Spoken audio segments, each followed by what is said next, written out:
diferente, né? Eu tenho falado que eu ando meio tremendo, com vontade de abraçar vocês. Vocês sabem que eu gosto demais do contato físico, de abraçar, de estar com as pessoas. Então tem sido assim um super desafio, especialmente para mim, viver esse tempo, esse momento, sentar junto com as pessoas. Mas fazer o quê, né? Nós temos que continuar e nós cremos que o Senhor tem algo muito especial para falar para nós nesse momento. E a minha oração é para que a palavra de Deus, que é viva, eficaz, concentrar na sua vida, concentrar na sua casa, trazendo transformação de entendimento, de coração e transformação de propósito na sua vida. Nós estamos dentro de uma série falando sobre espiritualidade emocionalmente saudável. E aí, hoje nós vamos falar sobre alguns problemas que uma saúde doente, né, de uma espiritualidade emocionalmente doente pode trazer como consequência na nossa vida. Para isso, eu queria ler um texto lá da Palavra de Deus, que se encontra lá em 2 Samuel, no capítulo 11, versos de 1 a 15. Então, o texto é meio longo, é pela internet, então nós temos que ter assim, uma certa paciência. 2 Samuel, capítulo 11. Diz assim o texto da Palavra de Deus. Na primavera, época em que os reis saíam para a guerra, Davi enviou para a batalha Joabe com seus oficiais e todo o exército de Israel. E eles derrotaram os amonitas e cercaram Rabá. Mas Davi permaneceu em Jerusalém. Uma tarde, Davi levantou-se da cama e foi passear pelo terraço do palácio. Do terraço, viu uma mulher muito bonita tomando banho. E mandou alguém procurar saber quem era aquela moça. Disseram-lhe, é Batseba, filha de Eliã e mulher de Urias, o hitita.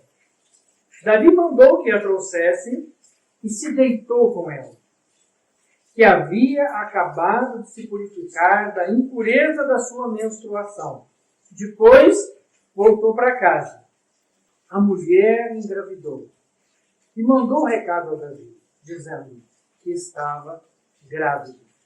Em face disso, Davi mandou essa mensagem a Joabe. Envie-me Urias o hitita. E Joabe o enviou.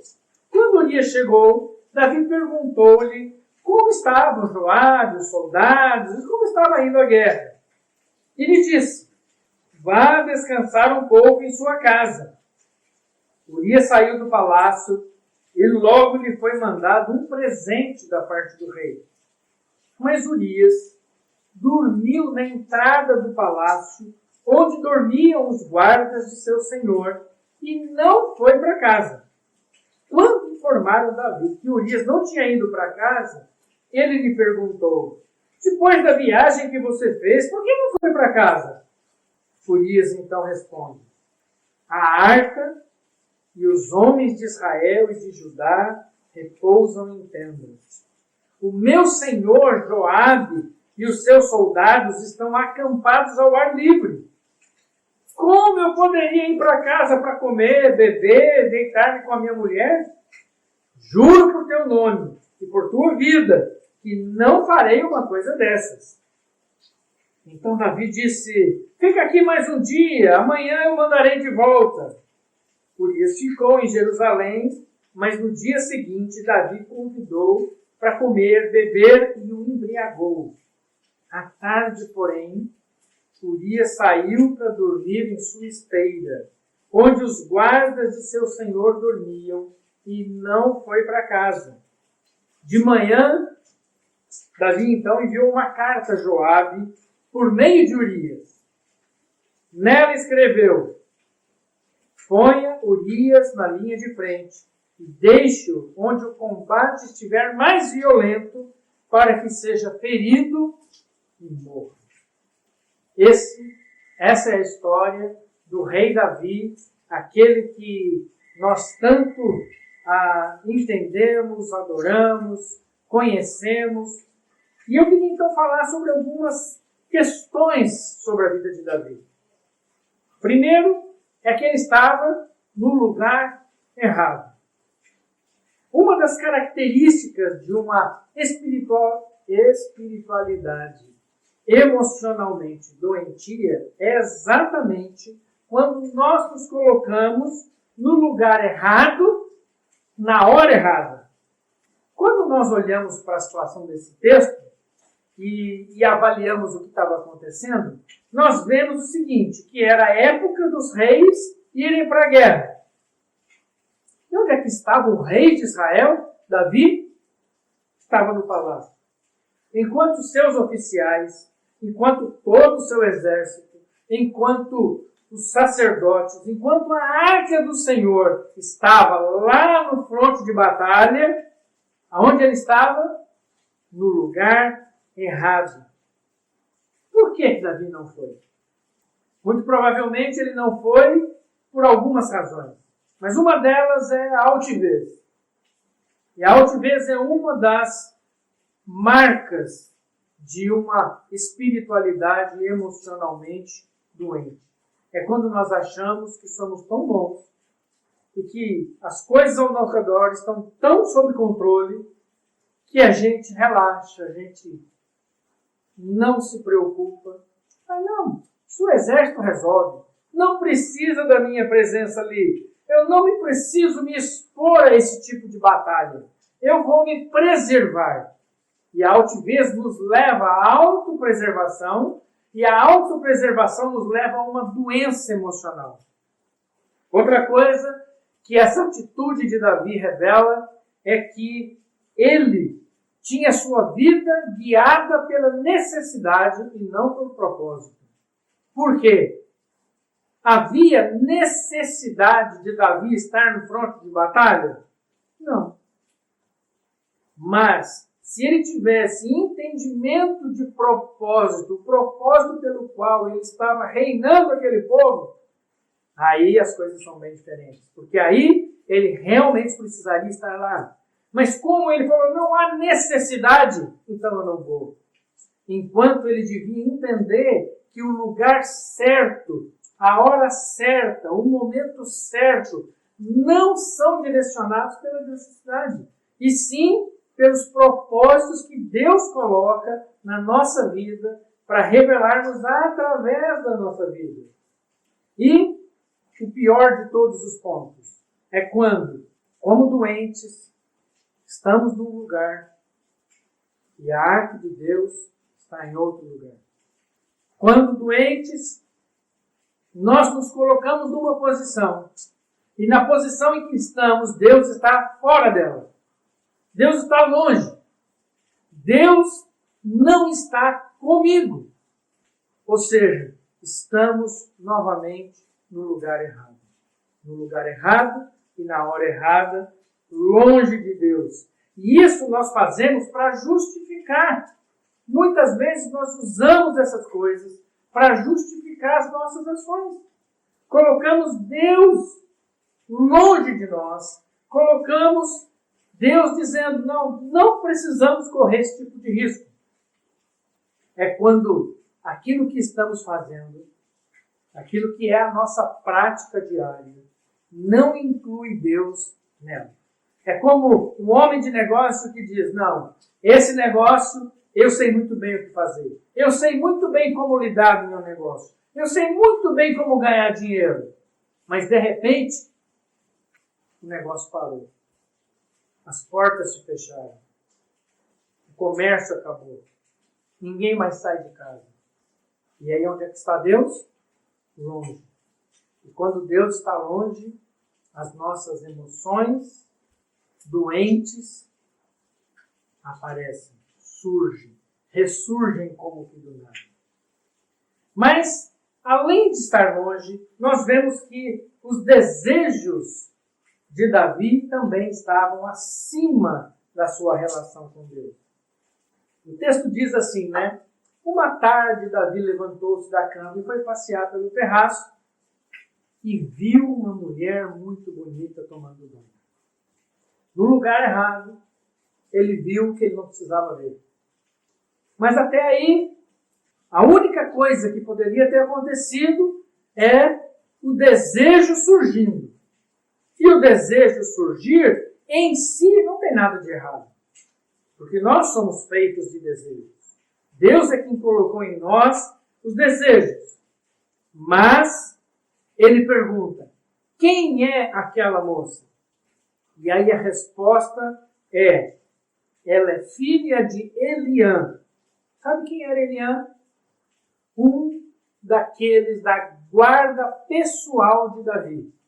E onde é que estava Eliã? Lá na batalha.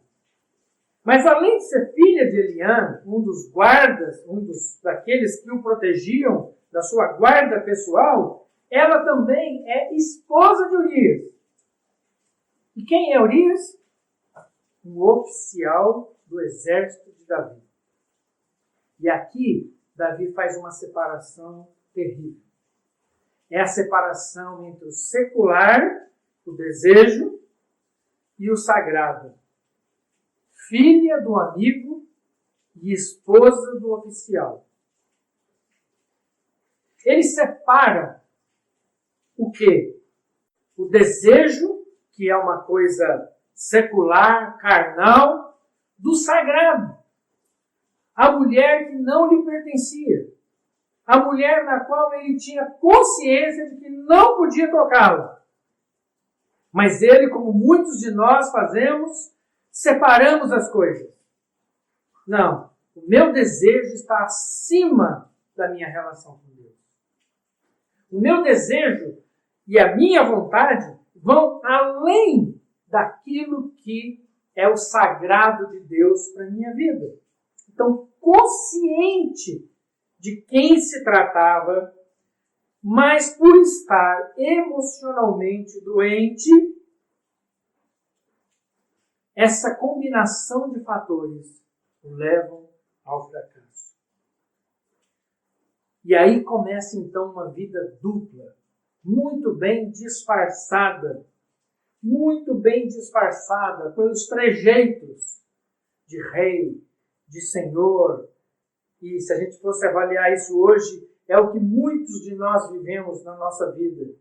Temos todos os trejeitos, falamos toda a linguagem, fazemos todas as coisas. Mas por trás disso, por trás dessa capa, há um secularismo que nos invade, que nos domina, que faz com que os nossos desejos se sobreponham à vontade de Deus. E aí, diante disso, o que fazer? Tratar, resolver, ou jogar para debaixo do tapete, ou encobrir. E agora, Davi descobre mais uma coisa. Ele descobre que a mulher está grávida. E ao descobrir que a mulher está grávida, o que poderia acontecer? Se ele divulga isso, já havia uma lei para isso. E a lei dizia que o adúltero e a adúltera deveriam ser apedrejados à morte, até a morte. Mas Davi pensa, tem uma ideia melhor. Em vez de eu morrer e levar a moça à morte, vamos fazer o seguinte, vamos trazer Urias, plano A. Vamos trazer Urias, vou colocar ele com a mulher, ele vai se deitar com a mulher, está muitos dias viajando, está na seca, está precisando, vamos trazer ele para casa. Mas ele não contava que Urias tinha um coração íntegro diante do Senhor. E quando Davi fica sabendo que Urias não foi para casa, não foi dormir com a mulher, ele fica assim indignado. Como assim? Por que você não se deixou levar pelas suas necessidades? E aí então Urias dá uma lição em Davi sobre propósito. E Urias diz, não, a arca está na guerra. O meu senhor Joabe está na guerra. Os oficiais e os soldados estão dormindo ao relento. Como eu ia simplesmente chegar em casa como se nada tivesse acontecendo? Não! Eu tenho um compromisso com o propósito maior da nossa nação. Por isso eu dormi aqui na porta do palácio. E aí então, Davi tenta uma segunda vez, uma segunda noite, embriaga ele para ver se ele embriagado, ele ia para casa para se deitar com a sua esposa, mas de novo, o senso de propósito de Urias era tão profundo que nem mesmo a embriaguez o tirou desse propósito. E agora, ele é obrigado a entrar no plano B. E o plano B diz assim: de manhã Davi enviou uma carta a Joabe por meio de Urias, e nela escreveu: põe Urias na frente de batalha e deixe-o onde o combate estiver mais violento, para que seja ferido e morra. Agora, com Urias morto, Davi podia se desposar dessa mulher, já grávida por ele. E aí o seguinte, ele desposando dessa mulher, ela grávida, está tudo certo. Ou seja, ninguém ia ficar sabendo de nada. Olha, eu fiz, errei, mas para não ter que tratar do meu erro, nós vamos jogar aqui para debaixo do tapete, ninguém vai ficar sabendo. Mas tinha alguém que sabia. Tinha alguém que sabe todas as coisas. Tinha alguém que conhecia Davi, conhecia o seu coração e conhecia a sua vida. E então, as emoções, os sentimentos, a espiritualidade de Davi são confrontadas. Natã chega para ele, o profeta Natã, e conta uma história, uma parábola. Mas Davi não sabia que era uma parábola. E a parábola falava, dois homens viviam numa cidade, um era rico e o outro pobre.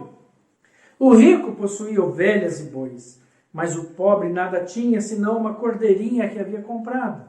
Ele a criou e ela cresceu com ele e com seus filhos, comia junto dele, bebia do seu copo e até dormia nos seus braços. Era como uma filha para ele.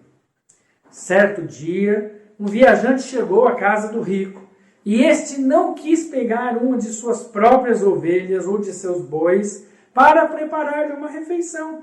Em vez disso, preparou para o visitante a cordeira que pertencia ao pobre.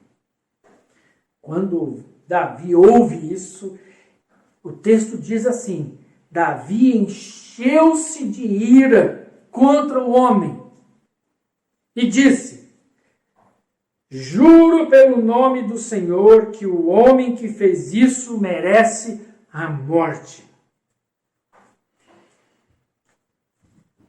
É interessante que aqueles que estão emocionalmente doentes têm um senso de julgamento muito exacerbado.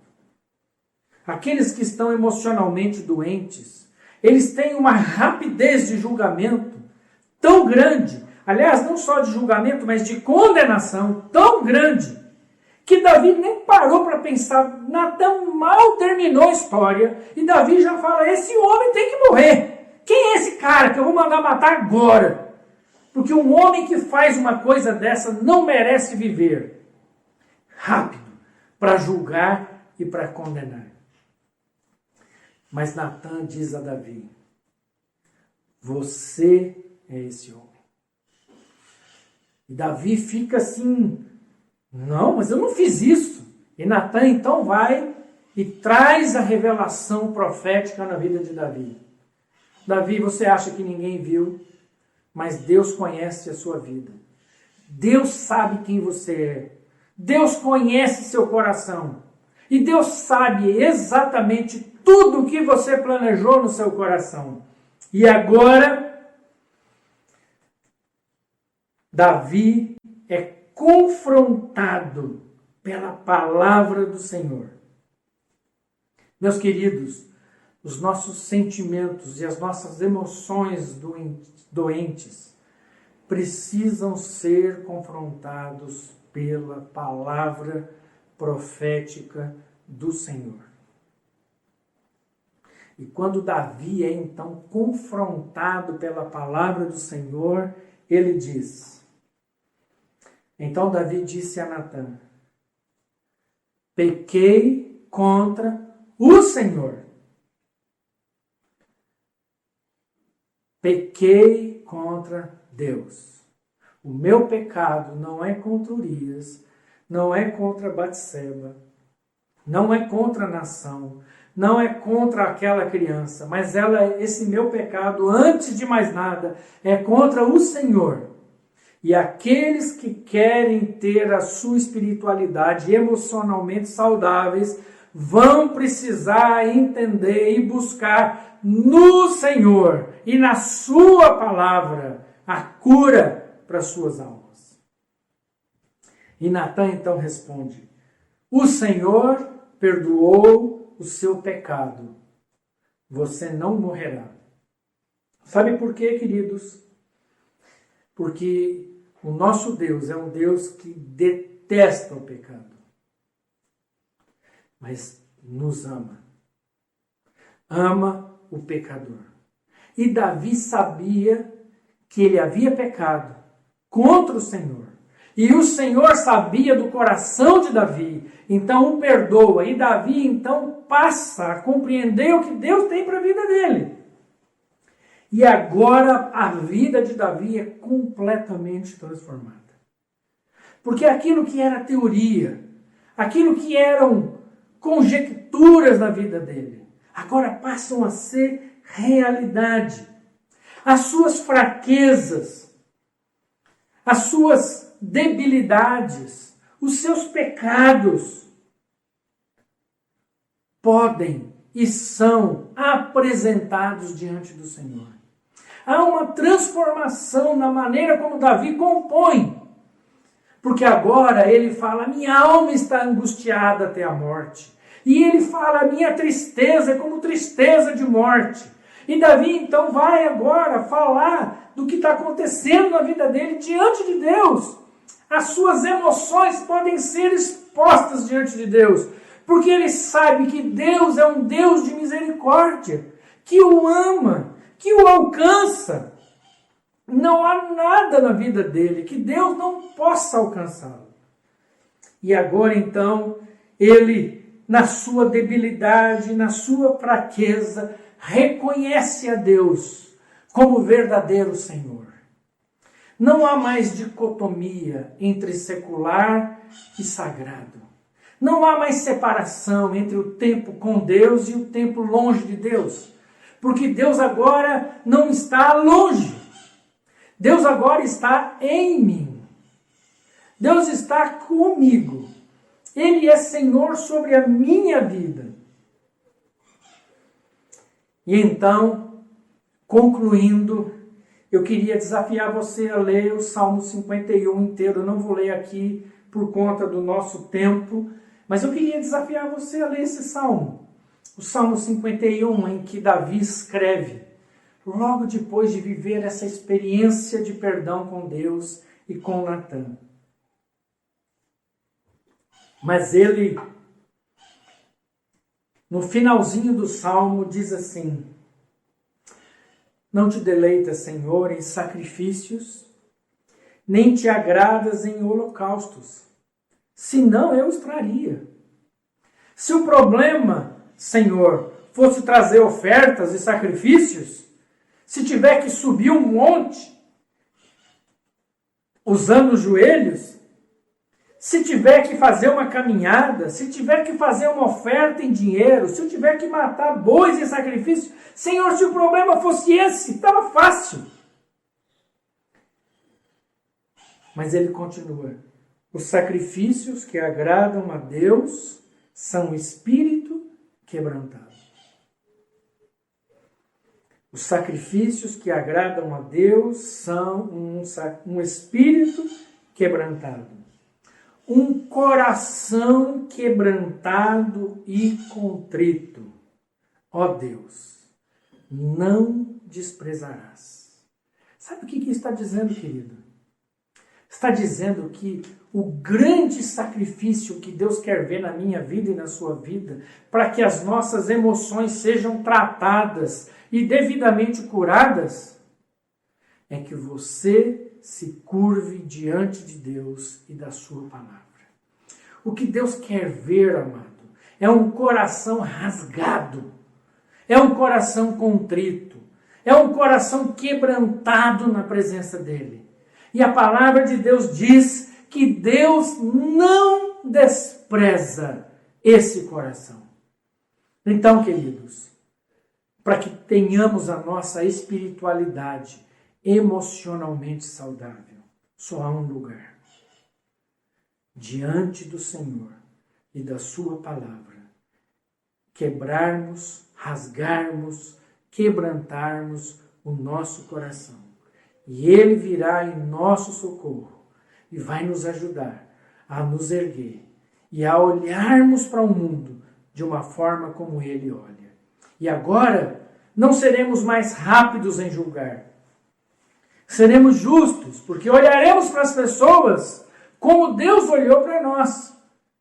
Olharemos para as pessoas com um olhar de misericórdia, assim como Deus teve misericórdia de nós e nos alcançou, nos abraçou, nos envolveu, nos perdoou e nos deu uma nova vida em Cristo Jesus. Que assim o Senhor seja sobre a sua vida, que o Senhor possa abençoar a sua casa, a sua família e todos os seus, para que vocês sejam confortados pela palavra do Senhor. Que Deus os abençoe, que o Senhor os guarde, que o Senhor faça resplandecer sobre vocês a sua vida, a vida de Deus, em nome de Jesus. Amém.